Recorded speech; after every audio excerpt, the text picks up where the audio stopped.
Kini kami persilakan kepada calon gubernur nomor urut 1 bisa mengambil nomor amplop pertanyaan dalam fishbowl A, Bapak.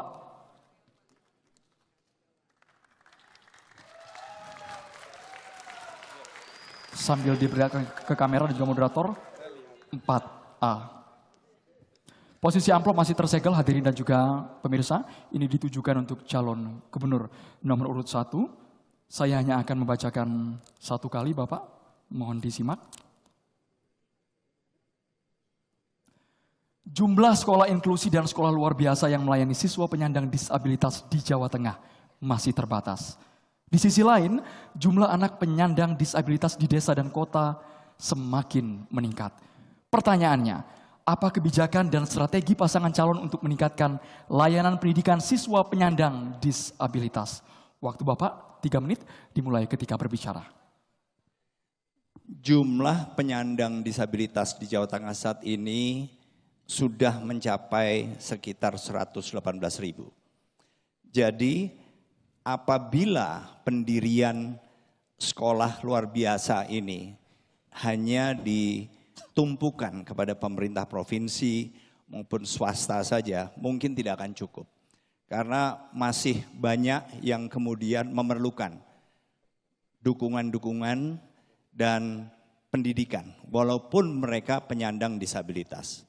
Saya mengusulkan kita memberikan insentif kepada pengusaha-pengusaha, kemudian korporat atau perusahaan sedemikian rupa sehingga mereka, harapan kami dengan insentif relaksasi tadi, mereka punya keinginan untuk mendirikan sekolah luar biasa juga. Karena ini akan berdampak kepada tumbuhnya usaha-usaha yang sifatnya mandiri dan bahkan dibiayai penuh karena mereka rata-rata adalah pengusaha swasta, sehingga kebutuhan dari siswa-siswa ini dan jumlah penyandang disabilitas yang diserap ke sekolah-sekolah luar biasa ini semakin banyak. Jadi insentif maupun relaksasi yang kami berikan kepada usaha korporat maupun perusahaan-perusahaan yang bersifat multinasional sekalipun ini memang diperlukan. Karena apa? Karena memang tanpa dukungan mereka kita tidak akan mampu memenuhi kebutuhan jumlah sekolah luar biasa. Bahkan sekolah-sekolah yang sifatnya tidak luar biasa pun juga masih kurang saat ini. Jadi kita berharap dengan bertambah banyaknya usaha-usaha yang kita berikan insentif, sehingga mereka juga punya keinginan untuk melakukan misi-misi sosial, antara lain dengan mendirikan sekolah luar biasa, maka mereka akan membantu untuk mempercepat penyerapan maupun hire atau mempekerjakan. Jadi sekolah luar biasa diperlukan, tapi juga kita juga perlu mereka-mereka usaha ini juga menyerap mereka-mereka yang merupakan penyandang disabilitas untuk bisa bekerja. Idealnya memang setiap penyandang disabilitas ini punya kesempatan untuk sekolah. Tapi kalaupun tidak, paling tidak mereka juga harus didorong agar lebih produktif dalam hidupnya dan tidak serta-merta bergantung kepada apakah orang tua atau saudara-saudaranya yang selama ini mungkin jadi tumpuan harapan mereka. Terima kasih. Baik, selanjutnya calon gubernur nomor urut 2 menanggapi jawaban calon gubernur nomor urut 1. Waktunya 2 menit dimulai sejak Anda berbicara. Sabar. Kita akan bangun SLB yang banyak, kemudian sumber daya manusia kita tingkatkan terutama para guru-guru, karena sekolah luar biasa tidak harus sama dengan yang lain. Prinsip disabilitas dengan kita yang adalah sama, dia dilahirkan. Kemudian saya jamin apabila saya dengan Gus Rajin terpilih, tidak ada lagi kekerasan, diskriminasi, apalagi eksploitasi terhadap kelompok disabilitas.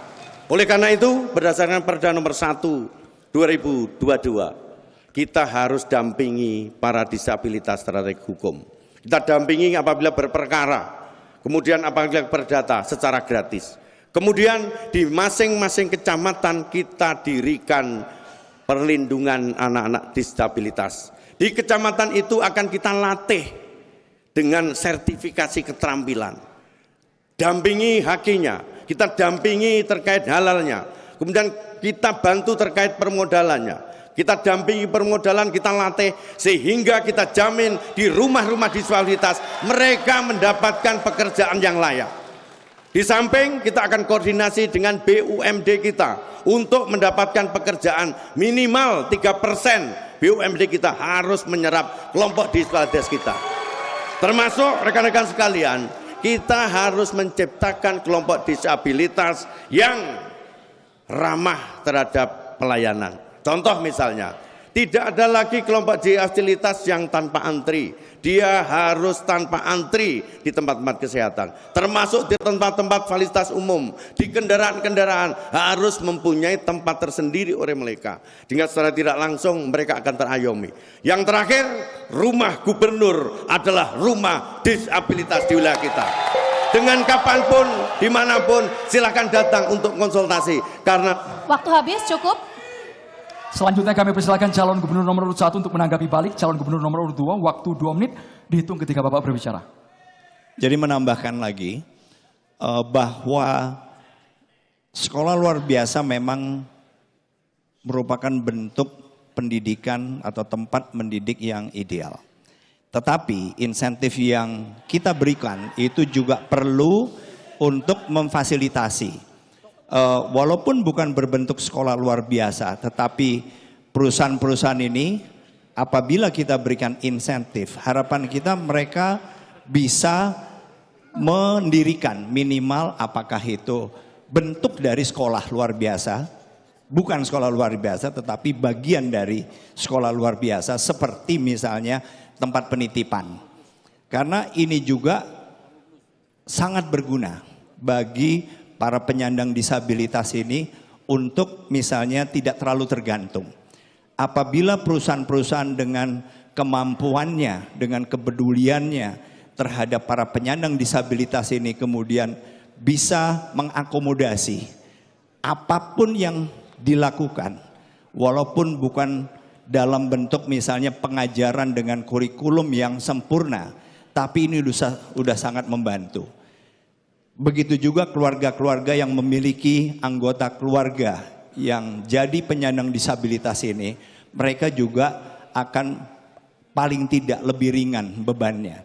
Karena dalam skala tertentu mereka bisa menitipkan, dan dengan menitipkan berarti para penyandang disabilitas ini bisa juga bersosialisasi dengan teman-temannya, dengan lingkungannya, sehingga mereka ya tidak sempurna tetapi lebih bisa berinteraksi dan merasakan sendiri bagaimana menjadi bagian dari masyarakat seperti halnya mereka-mereka yang normal.